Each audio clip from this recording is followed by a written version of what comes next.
आप लोगों को लिखना हो, धीमे धीमे चर्चा हो या बोर्ड पर लिखा जाए, और आपका पहले से लिखा है तो फिर इस विषय को यहाँ रूप करके कोई जीवन में उपयोगी, हमारा जीवन एक अच्छे मार्ग पर चले, हम निरंतर स्वभाव में करते हैं, परोपकार करते हैं, नैतिक रूप करते हैं, ताकि हम जिस उपलब्धि को पा गए हैं, इस मनुष्य दुर्लभ मनुष्य पने को पा गए हैं, अब हम इस दुर्लभ मनुष्य पने से पतित होकर कीड़े मकोड़े या नागी न बने, इसके लिए सामान्य चर्चा हो जैसा आप लोग चाहें। अगर दिल की चर्चा आपके पकड़ में आई हो और आप लिखने का भाव रखती हो, ग्रंथों में सब लिखा है, पहले के शब्दों में भी आपने सब सुना होगा, आप जैसा चाहें, अगर दिल के बारे में कोई चर्चा को लिखना चाहें तो बोर्ड पर लिख दी जाए, और या फिर कोई ऐसी चर्चा जो सामान्य रूप में होती है।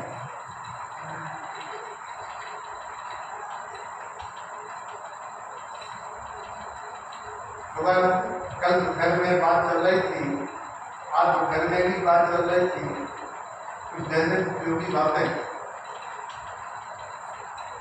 जीव के जीवन में प्रतिकूल निमित्त 4 प्रकार के मेले होते संसार में: शत्रुपुत्र, रणपुत्र, आज्ञाकारी पुत्र और सामान्य पुत्र। 4 प्रकार के पुत्र कहे गए हैं। 4 प्रकार के पुत्र में सबसे दुखद है रणपुत्र, शत्रुपुत्र। रणपुत्र कैसे होता है, मैं आपको एक यथार्थ घटना के माध्यम से बताऊंगा। ललितपुर में एक यथार्थ घटना घटी। ललितपुर के बारे में नाम सुना होगा आपने, झांसी गले की फांसी, दतिया गले का हाथ, ललितपुर न छोड़िए जमीनों मिले उधार। अगर आपने सुना हो कि ललितपुर उधारी के लिए प्रसिद्ध है, मैंने भी सुना। मैंने कहा ऐसे कैसे हो सकता है कि ललितपुर की नदियां उधार देते हो। मैं पहली बार ललितपुर गया 1978 में, मेरी पोस्टें वहां हुई। मैंने सुन रखा था यहाँ उधार मिलता है। मैं पहुंचा एक बनिया के पास, मैंने कहा मुझे बर्तन चाहिए भोजन बनाने के लिए। कुआरा था, शादी नहीं हुई थी, पोस्टें हुई। मैंने कहा मुझे कुछ बर्तन चाहिए भाई। बोले बाबूजी नौकरी करते हो? बोले कि हाँ। कहाँ करते हो? मैंने कहा सिंचाई काम में। शादी हो गई? मैंने कहा नहीं, अभी तो बर्तन लेने आए। शादी हो गई होती तो बर्तन लेने का ही हुआ था।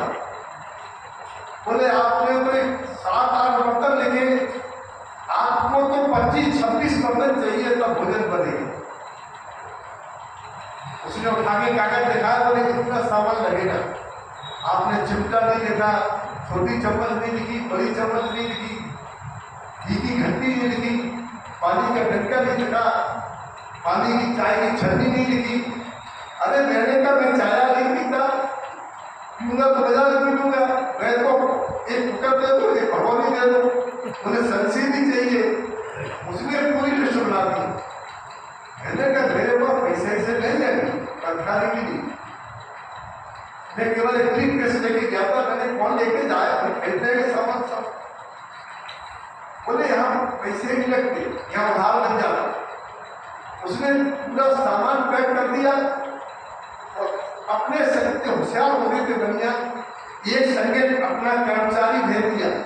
बोले आप कहाँ लेके जाओगे, सामान लग जाएगा।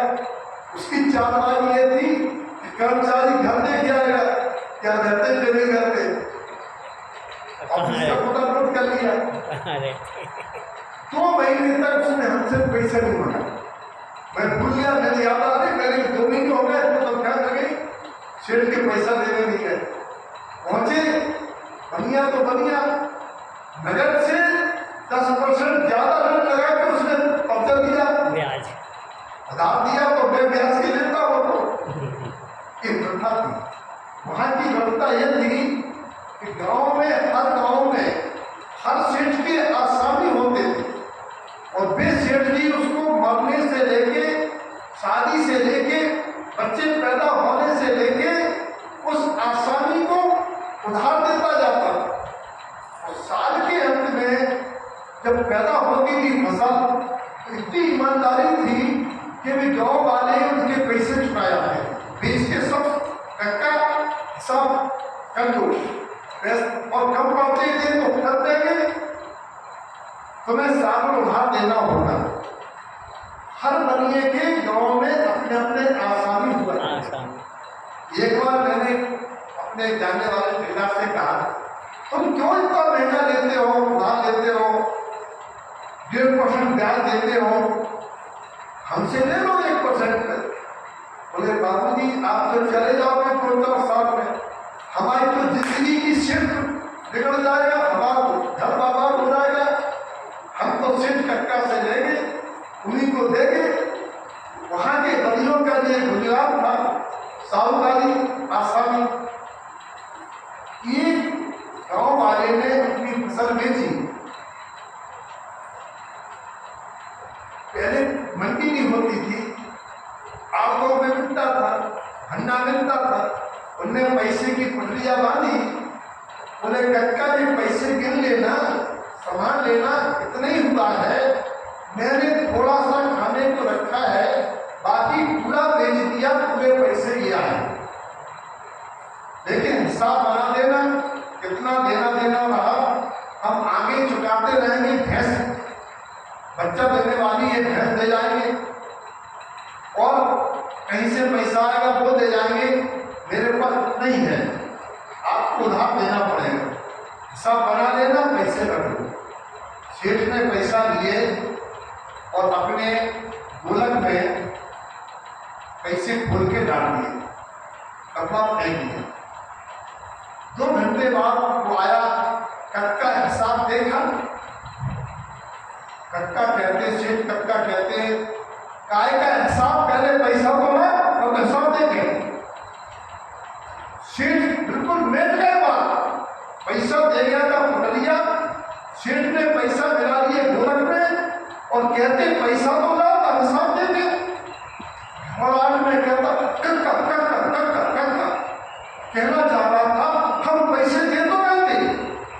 घबराहट में कक्का कक्का 3-4 बार कहा, वो गिर पड़ा, हार्ट अटैक आ गया, उसका काम करना। 1 घंटे बाद उसकी पत्नी आई, कक्का भी आए थे, बोले हाँ देख रहे उधर पड़े हैं, शायद चक्कर आ गए। कक्का उठे नहीं गए, वो गई, उसने देखा तो चले गए थे, समझ नहीं पाई, चले गए थे, बेहोश है, रोने लगी। आसपास के दुकानदारों ने हाथ खेला में लगवा के अस्पताल पहुंचाया, संगे दुकान होके गए, डॉक्टर साहब देख लो बहुत बेहोश है, पता नहीं हम उठा नहीं पा रहे, बोल रहे हैं आप जरा देख लो। डॉक्टर आया, देखा, बोले ये तो 2 घंटे पहले चले गए, ले जाओ। अब उसकी पत्नी धक्का दे के रोने लगी। लोगों ने कहा कहाँ की हो बताओ को, बताया, बस में लगवाया उसकी डेड बॉडी को, रोते हुए घर पहुंची, अपने गांव आई, बसी में जोर से चिल्लाने लगी। बस में उस गांव के लोग बैठे थे, उसको उतारा, राज संस्कार किया। इधर सेठ के 9 महीने बाद नाती हो गई। जिस सेठ ने उसके रुपया हड़पे थे, उसका मरण हुआ था घबराहट के मारे। सेठ के 9 महीने बाद नाती हुई।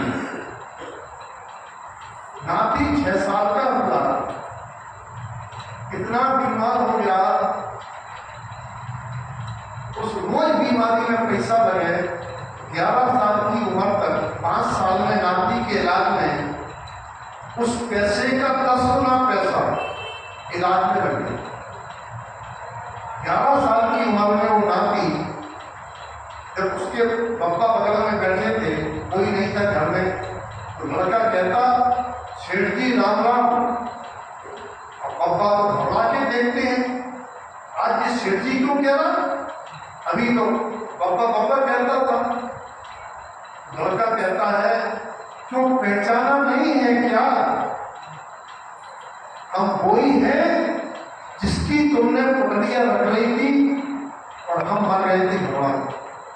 इतना कहा तो नाती बन गई। एक रत्न की हकीकत ये होता है, किसी का धन हड़पा, किसी का धन छीना, किसी का बेईमानी की, और आपके धन हड़पने से अगर वो मर गया, आपके घर